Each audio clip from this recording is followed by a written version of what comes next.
This show brought to you by Circle of Seven Productions, www.cosproductions.com. Please be sure to subscribe and welcome to our circle.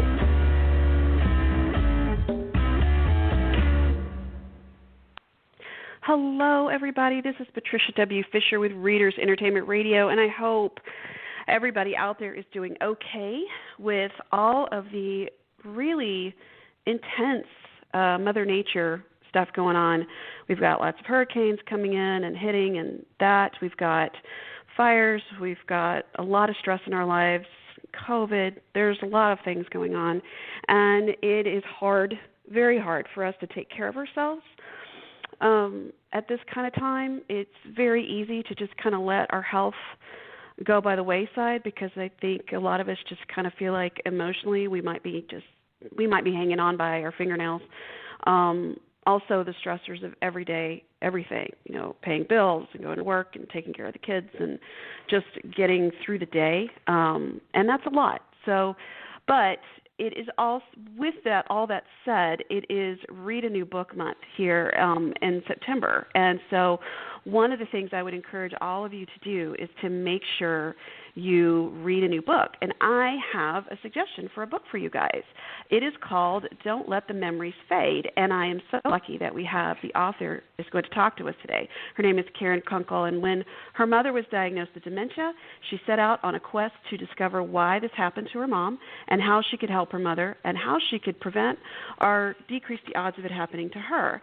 She learned what inspired her to embark on what she considered the most important mission of her life, to make dementia and Alzheimer's rare diseases, and to control and empower those and take control of their health and future. Don't Let the Memories Fade just came out September 12th and is available at Amazon.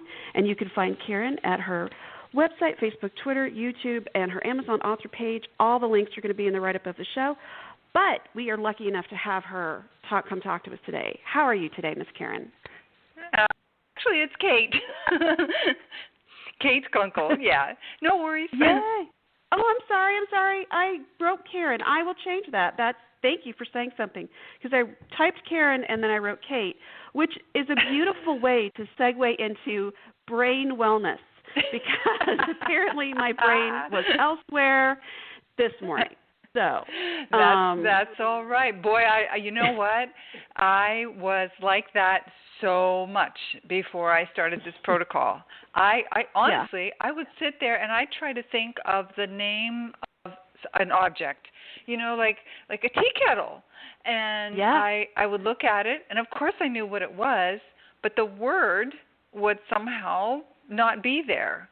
And I knew that was the first thing that happened to my mom when she first started showing symptoms of her cognitive decline. It was with her language. She couldn't do words. Mm-hmm.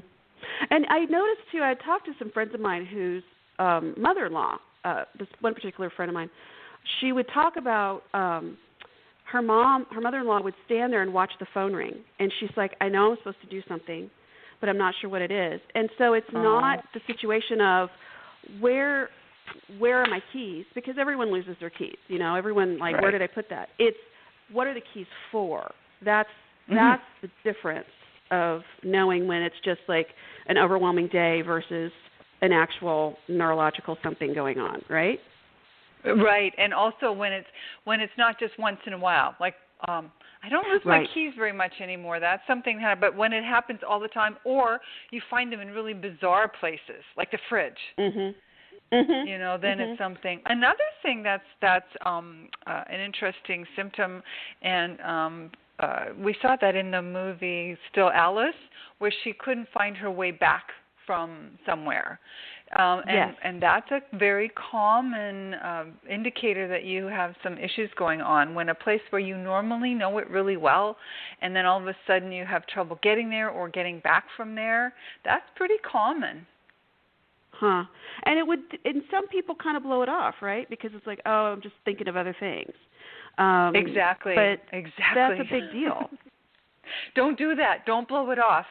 Don't blow it off, because you know what? It will get worse, because unless you stop or unless you reverse the things that are causing those to happen, then it will get worse. And I always say it's never too early to look after your brain, but boy, can it get too late.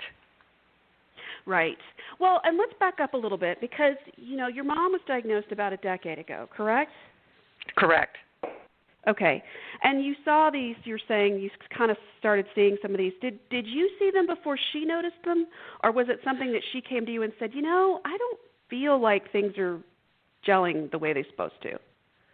Yeah, so mom did not mention at all. In fact, she was in total denial for most of the early stages. And my dad and sister and I and my brother-in-law, we were all like, there's something wrong, and her personality really changed. She became very private, and she didn't want to go out. But I think that's because she realized that her words were not coming properly, and she didn't want to get embarrassed because she couldn't speak properly. Yeah, and I think it's hard too because I know in American society, and I know it's different in other places, but this need to hurry up. So the patience is not there for a lot of people to just simply wait for someone to find that word. Versus, again, like we're talking about an overwhelming day versus a really something being off. And I think that that's hard too, because I would think that people would feel very pressured to hurry up. And if you feel like and my mom especially, my mom had 2 jobs all of her life, and raising 2 girls, and her own mom had a form of dementia, so she was looking after her in later years. So my poor mom was always in a hurry, and my first memories of her are, hurry up, we got to go here, hurry up. And so when she was struggling then with words, even for herself, without us, because I was perfectly willing to wait, but she got impatient, and she felt embarrassed, and then she started getting angry. Mom's dementia went like that. She became angry. Yeah. I've noticed, I worked as a nurse for many years, and we would take care of a lot of people with dementia and Alzheimer's. And sometimes they would also get what's called sundowners, where, and if people aren't familiar with that, it's people who you're talking to and you're having perfectly wonderful and, say rational conversations during the day, logical, and then at night it's all out the window. So it was very interesting to see the personality changes in people who, especially, and I hate to put it this way, but like the little old church ladies, man, they had a lot to say. All that and stuff very that's been repressed language. all those years. Yeah, all that colorful language that they've been holding in, and it was very, very distressing for their families to hear that kind of stuff. I didn't know my mom knew those words. Yeah, it's a little, and I think too, I would guess when you're going through that as the caregiver, you're sitting there thinking, as you did, of, okay, wait, so genetically speaking, it's possible this could happen to me, but what can I do to decrease that possibility, or even just stop it altogether? Yeah, so the thing with Alzheimer's, the genetic component is APOE4 gene. And the thing is, though, lots and lots of people have that gene, and they don't have Alzheimer's. But even more people have Alzheimer's, and they don't have that gene. So that tells you it has to be environmental. It has to be something else. Like we can have the cancer gene, but it doesn't express. My mom also had cancer. She actually died of cancer with Alzheimer's. So the cancer came back on the 5th time. It was when she was already far advanced in her dementia. And there was obviously no opportunity or reason to do extreme measures for the cancer because we knew she wasn't going to survive anyway. But we have those cancer genes. I may have those cancer genes. I won't get tested because I don't believe that we need to know that stuff. That's my personal opinion. I believe that the best form of prevention or form of action is prevention. So that's my take on it, and that's the same with Alzheimer's and cancer for me, and it's the same with heart problems. My dad has heart problems. His dad had heart problems. His dad had heart problems. So you just have to do what you can to look after yourself enough to take away the possibility as much as you can. Well, and I think, too, it's a balance because I have a very good friend of mine who was very proactive, and she has every woman in her family develop breast cancer before 37. And so she was very proactive. But not only was she able to, stay on top and never develop breast cancer, she was also very aware of everything that goes into it. So it's not just it's not for everyone. It's like, okay, you take a test and you say, oh, okay, well, I will or I won't. It's kind of like, I guess, taking a pill and thinking you're going to be skinny. It's work. You have to invest in yourself on multiple levels. So for some people, part of that puzzle is the test, and some people it's like, you know what, I don't need to know that because I'm going to do these other things anyway. And so I think that it's a balance, but certainly being invested no matter what in your health. Absolutely, and that's the whole thing about don't let the memories fade. Right from the get-go, I implore people, please don't wait. Don't think that you are immune, because the recent study just came out where my generation, I'm a baby boomer, so I'm 62, and my generation now is exhibiting cognitive decline earlier than the generation before. That's the first time that's ever happened, when our generation has developed it earlier. So already the statistics are that if you're over 65 and you're a woman, you have about a 60% or 40% chance of developing Alzheimer's or dementia of some kind, not necessarily Alzheimer's. And we have twice as big a chance of developing it as men already, 3 to 2, right?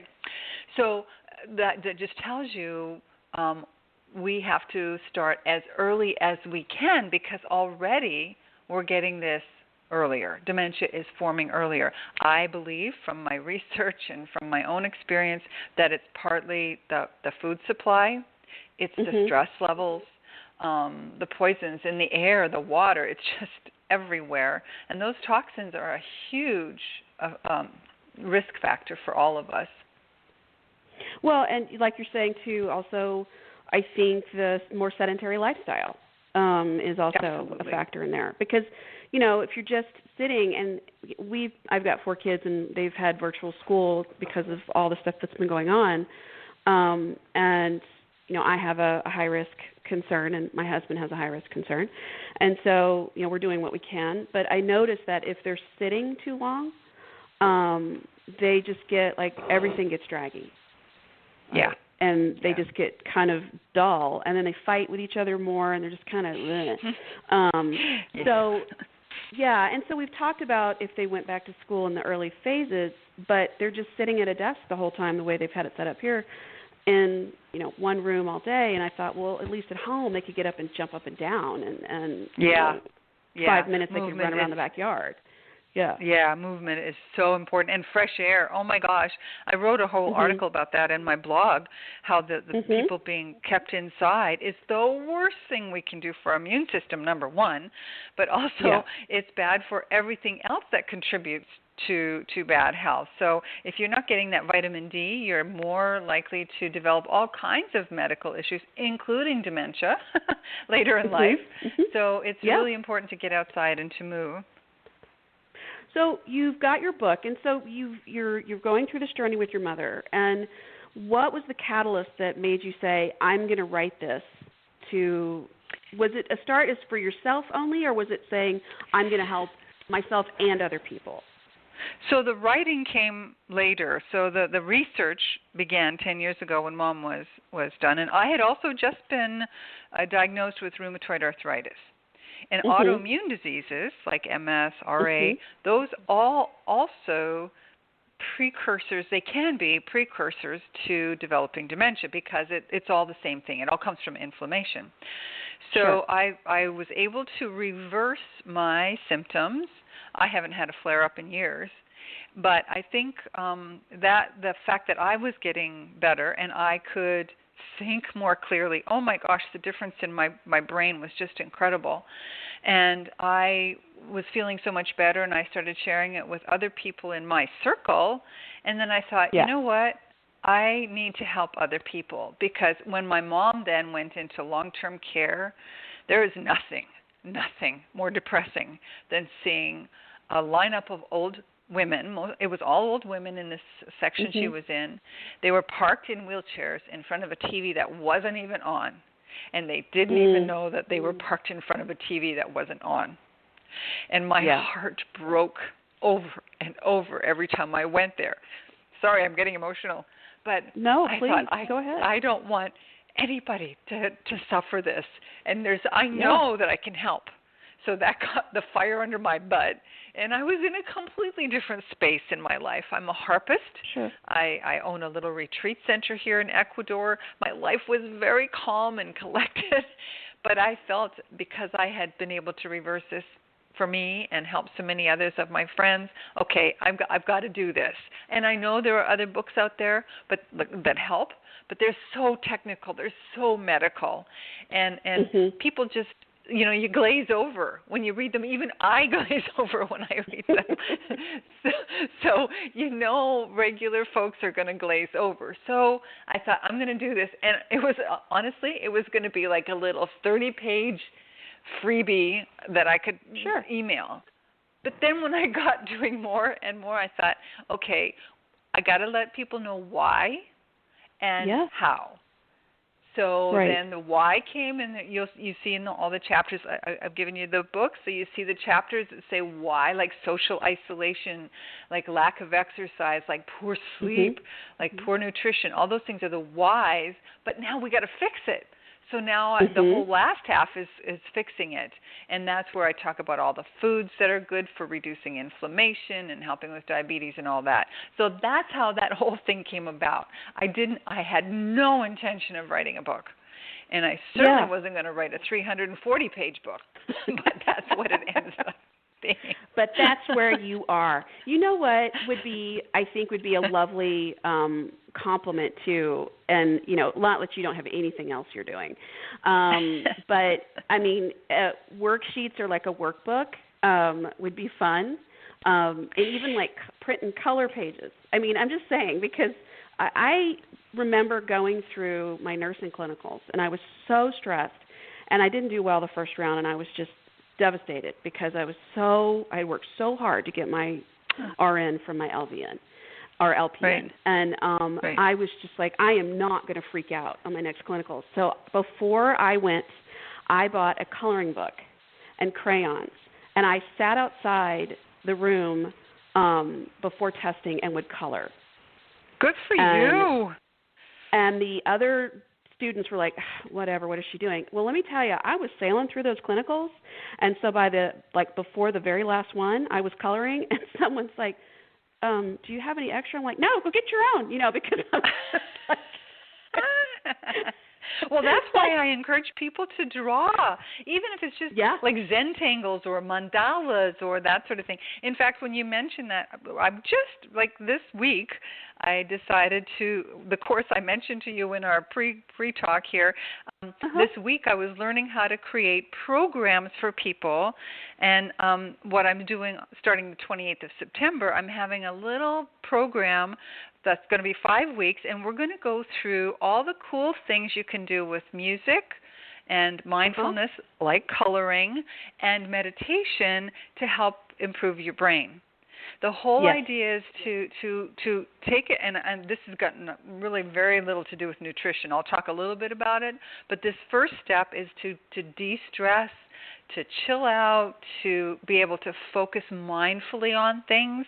So, it's interesting you mentioned that, because, I know that there's a lot in the book. It's too much at once for most people, so I'm going to make it in little chunks, And yeah, even I'm developing a little journal even so that folks can, make notes and stuff like that, because I think it's important to take everything we do. My mama used to say, when you're doing something big, it's like eating an elephant, one bite at a time. One bite at a time. So that's what we're doing with this. I'm glad you bring that. I think that's a really good way to start with talking about nutrition, because I know, depending on where people live, it's you have different factors that you're fighting with. How to cook or what to cook or what have you, or how it's prepared or grown. Right. And there's different things, because a lot of people don't seem to understand the difference between being a vegan, a vegetarian, or like lacto-ovo vegetarian. I mean, there's all these different ones. And so you address that about it's not like you just walk in your kitchen one day and say, okay, everything out, we're starting over, because a lot of people can't afford that. No, I certainly couldn't. Mine was a very gradual. Yeah. But I think what was the hardest thing for you you to give up? What was the hardest in your dietary change? What was the hardest thing? Potato chips. I love potato chips and French fries, and I'm vegan. So the it wasn't like they're not vegan. Most of them are vegan, right? But they're not whole foods.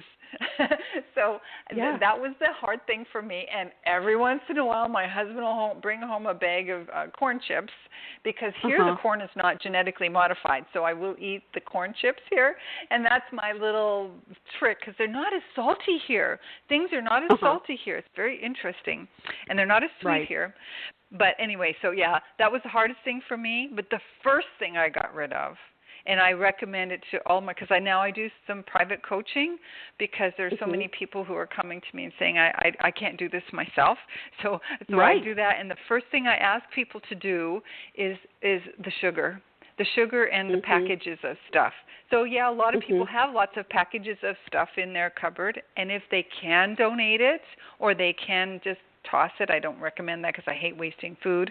But if there's something they can do with it, please get rid of it if you've got not enough money. Excuse me.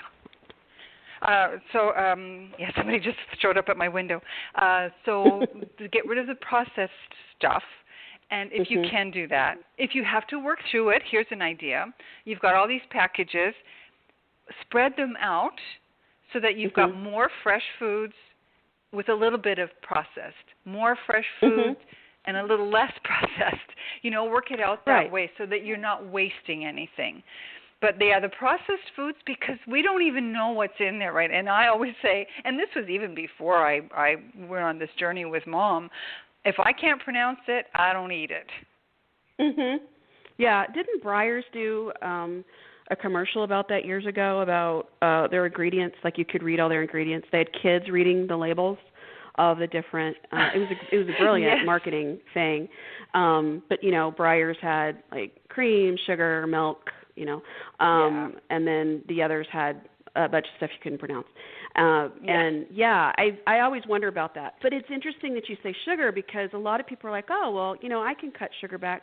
But it is everywhere in American food, like everywhere. Yeah, you really have to be smart on how to read labels, because it hides in other words, right? Maltodextrose or whatever. You'll see all kinds of things. Fructose and high fructose corn syrup. Please, everybody listening, go away from it. Do not let that pass your lips. It is so bad for you. It's inflammatory. It messes with your diet, like your insulin reception. It's just really bad. Right, and it's, you mentioned the anti-inflammatories. I mean, this is not only what you're talking about for mental health, but it also aggravates asthma, respiratory, any kind of inflammatory cascade that could happen. It's not good for. And if people are rolling their eyes, going, okay, whatever. But honestly, it's just not good for you. Let's just put it there. Nobody needs to eat cookies for breakfast, at least not every day. Let's just not have that. I know what? I can't even right stand cookies. I don't even like the taste of cookies anymore.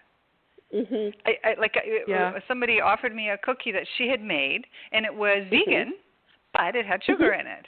And I tasted it, and I'm like, I don't like this taste. I don't like sugar.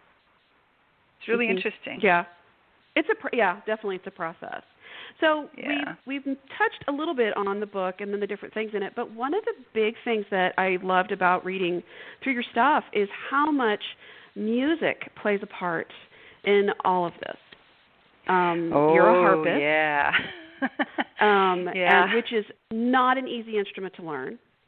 But, I have seen so much music therapy over my lifetime and just didn't realize that's what it was. And especially now, if you were lucky enough to work in a hospital environment where they do music therapy or harp therapy, it's really incredible. I have a really cool story about that. So I worked for 20 years in Las Vegas as a harpist, and one of the gigs I did was for a fundraiser for a hospital.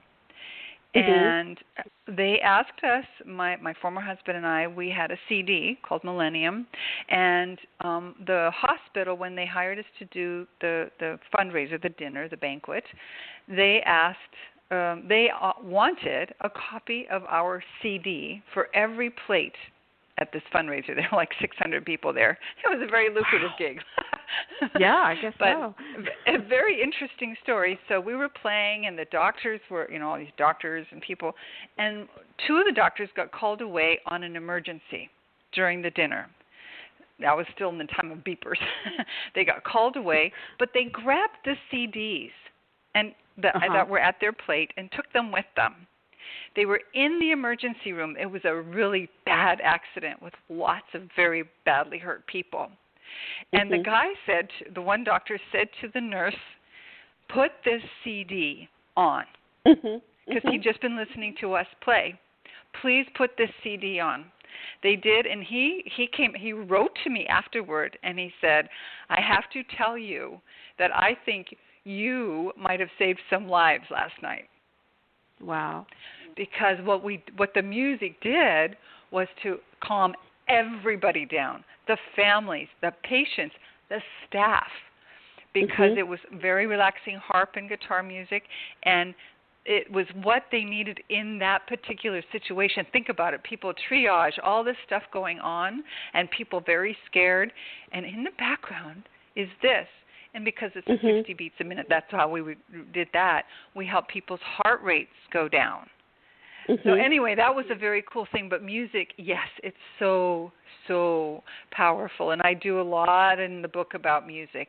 You know that musicians' brains are actually the white matter that connects the two hemispheres between the brain is actually thicker in a musician.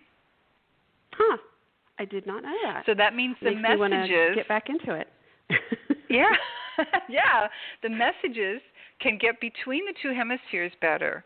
So musicians are able to use both sides of their brains more efficiently because music is math, right? So it's using the two hemispheres, and so that connection between them is built more. And that brings me to the idea of neuroplasticity. You hear all about that these days, get these brain games and get neuroplasticity. And it is a real thing, but it's not just from playing games. It's when you build those new connections, and that can mostly, music and learning a new language are two of the most effective ways to do it, but you can do it by learning something new. Awesome. Sure. I remember years ago, and this was, I think it was in Life magazine, so it was a long time ago. And it was talking about this group of nuns that they had done a social experiment. So for every year, all of them would pick a new instrument or a new language, and they had their average life expectancy was like 106 or something. And they all lived to be wonderfully older, but they also were mentally capable until, they basically had the lovely long sleep. And so it was it was one of those things that I really remember that because it was it was saying, you know, like we're talking about, if you're just sitting there watching TV or doing nothing and your brain gets draggy, but that kind of that jump start of learning that instrument, learning that language, it kind of zaps your brain into working. But one of the things I wanted to ask you is, with musicians, is this someone who plays an actual instrument or learns an instrument, or is it also vocal?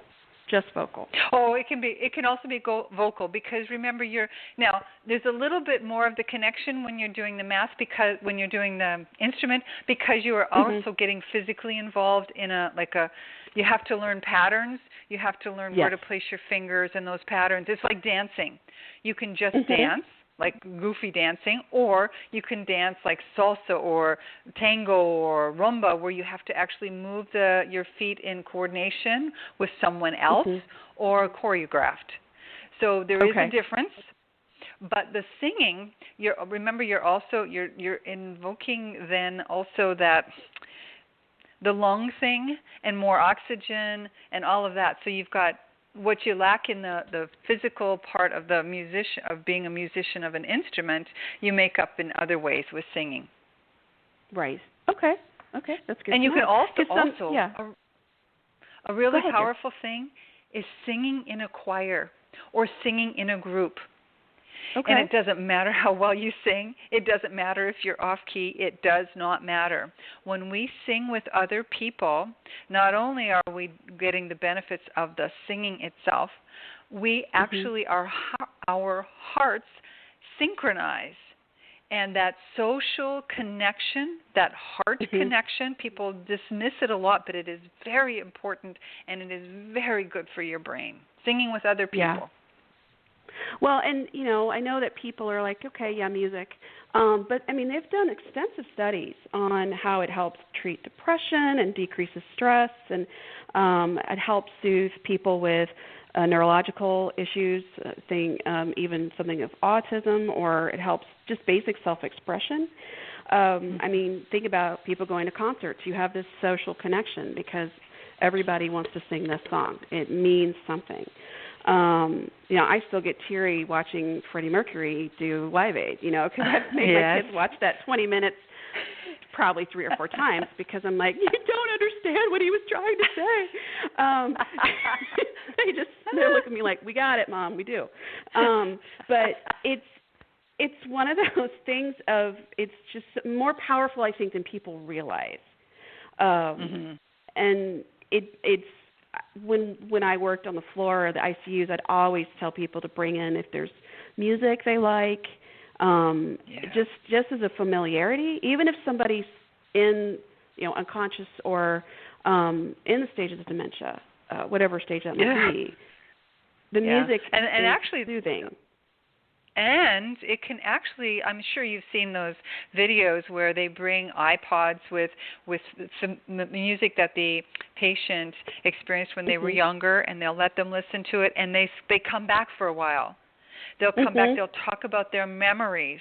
And that's one of the preventive things. So, it was a little bit too late because I learned it a little bit too late for Mom, but I have recommended to other friends whose parents have begun those stages. And what I asked them to do, I can't remember the doctor's name in California. I initially heard it from him. It's to play a piece of music with the patient and talk with them about it. Okay. Because, especially if you know that it's something they loved. Well, you have to have something that they knew and loved. And you talk with them about it. It helps strengthen the connection, the social connection, firstly, that heart connection, but it also brings back memories. And you can do that with other things as well. You can do it with scents, so like cooking, or with fabric. So if like a fuzzy toy, tactile. maybe they... Okay. Yes, tactile. All of the senses. So you get all the senses involved. But it really works best, it really only works if there is someone there with them. It's a big thing. It's a lot of work.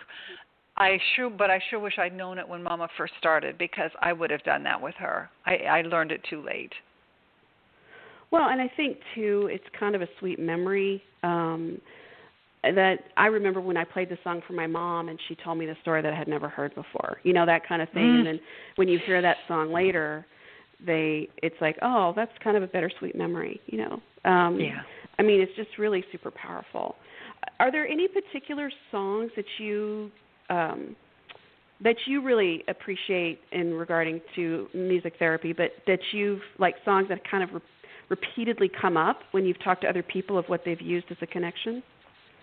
Yeah, and it's really funny because I'm not a religious person at all, but the song Amazing Grace, oh, wow. I can't tell you how many times, Amazing Grace. And then in this more religious communities, things like for the older people, there are songs like The Old Rugged Cross and stuff like those old hymns. Those really connect. So it depends very much on the background of the person. But even my dad, who's about as religious as a rock, he starts crying and he remembers memories connected to Amazing Grace because of his mom. You know, my Oma, she loved music. And of course for him it's also Mozart because Oma was a huge Mozart fan. So it's really, it depends on what's in the background. But I have personally witnessed it many times with Amazing Grace. Wow. So when you're talking to different people, I mean, and I'm sure that this is very depending on the gender and religious background and cultures and what country and you know, racial background or racial relations as well as socioeconomic barriers that you're finding when you're teaching and talking to people about this. I mean, what are some of, like, can you give me some of the most common ones, and then how you help people work around these or work through these? Sure. Well, not with music, you mean with everything, right? Yeah, with the whole approach to this. With the whole thing. Yeah. So it's really interesting because here where I live in Ecuador, dementia is not very common. We get about 1/10 of the number of cases per capita that they get in North America and Europe. It's very interesting. Wow. And Europe. Okay. And Europe. Yeah, Europe is actually very high. Sweden is one of the highest. And there are a couple of theories about why in North America and Europe. One, of course, is the processed food and lack of movement for many people, but also because those countries are very clean. And that's going to sound really weird, but no, I mean, it's kind of the same thing they've done with asthma studies, you know. Yes, exactly. The antibiotics, the antibacterials, the anti-everything that is such a big part of life there has destroyed our gut microbiome. So we have that. So one of the things when you said about across socioeconomic barriers, here it's dirty. Like a lot of things are dirty. Things are not sterile like I was used to. But you don't have kids with asthma. You just don't, like, I don't know any kids with asthma. And it's really interesting. Now, there is some ADHD. I think it's because of the sugar. The sugar came into Ecuador with pop. Like they really use a lot of pop here. They've been brainwashed into believing that pop is better for you than water, and that's something we have to overcome. But it's very different because we just don't have dementia. We don't have the asthma problems. It's very interesting. So that's one of the things. But going back to people having differences between socioeconomic, part of it, I mean, think of the poorer areas in big cities. They don't have access. Even if they had the money, they're called food deserts, right? They don't have access to fresh fruits and vegetables. You have these little tiny grocery stores or convenience stores where everything's packaged, and hot dogs are 3 for $2. So you can feed a family so they're not hungry anymore for $2, but they're getting no nutrition. So I think that's one thing, and that is partly a societal problem, and that's something that we all need to address, I think, as human beings, because that's just not acceptable that people only have access to food like that, because they can't even take the bus to go somewhere because they don't have the money to take the bus to go to get a better meal. Right.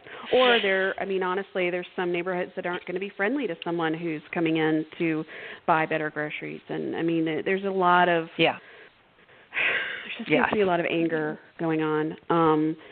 And yeah, that's a whole other conversation. Anyway, so nutrition is a big one. You mentioned that, and it really made me remember when I was a kid, and you talked about Cokes being more important than water. The idea there, Coca-Cola, the soda companies really pushed this is great for your kids, like in the 40s and 50s.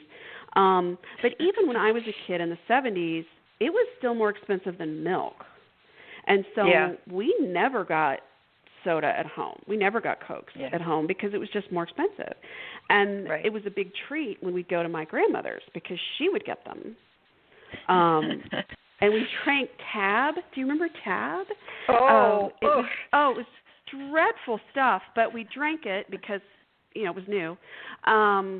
But even now, and it's funny because I've gone full circle, we don't have it in the house. Because it's just like, why? We've got water and milk, and even though, like you're saying, you can get junk food for really cheap, it's just not worth it for us. Now, I know a lot of other people are like, well, I love having my so many Diet Cokes a day or what have you, and it's like, that's great for you. But Diet Coke, Diet, I have to stop.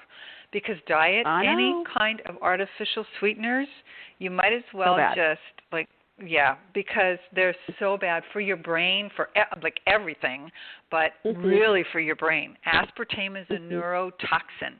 That means it poisons your neurons.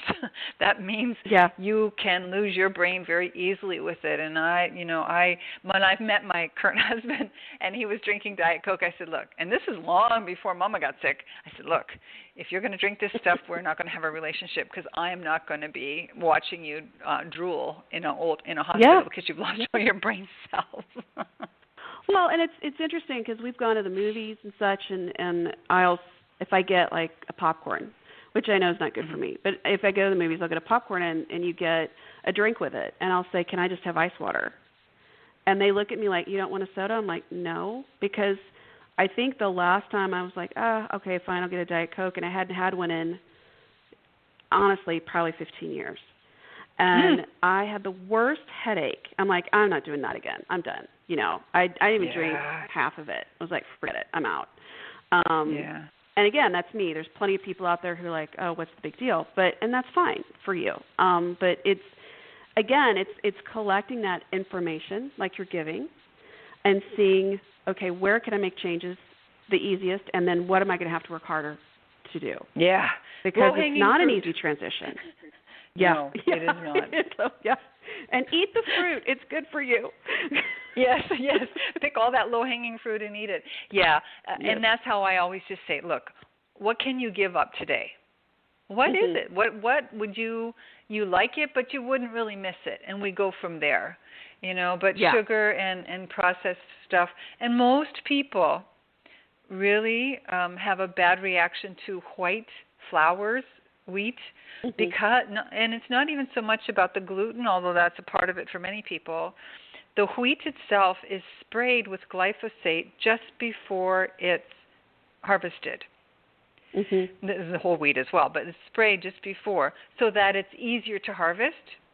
And so think about that. It's killing the plant so that it's easier to harvest, and then that's being ground up and sent into your food. So you are getting very concentrated levels of a poison. So I think that's really where a lot of the problems are with the they say it's gluten sensitivity, but I don't think that's all that it is. I think it's also the poisons. So, and even then, so white, anything processed, most wheats, unless you're sure that it's organic. And it's whole grain, then it's so just cut those things out. I mean, there are so many substitutes for that sort of thing that are healthy and not expensive. So and I think that's the other part of it. People worry it's too expensive. My food bill is half. Even before we moved here, my food bill was half going to this lifestyle. Wow. Well, I so appreciate when you today, Miss Kate. Thank you. So you have been listening to Kate Kunkel. She is fabulous, and you need to check her out. Her book is Don't Let the Memories Fade, came out on Amazon just this past week, and she will help you basically make your brain so much better and also decrease the chances of you having issues later, but you'll just feel better in general, which we all need. So thank you so much for being on the show today. Oh, thank you for inviting me. I really appreciate it. Absolutely. And anybody who wants to reach out to Kate, go to her website, Facebook, Twitter, YouTube, and her Amazon author page. All of the links are in the write-up of the show. Keep on reading, everybody, and take care. This show brought to you by Circle of Seven Productions, www.cosproductions.com. Please be sure to subscribe and welcome to our circle.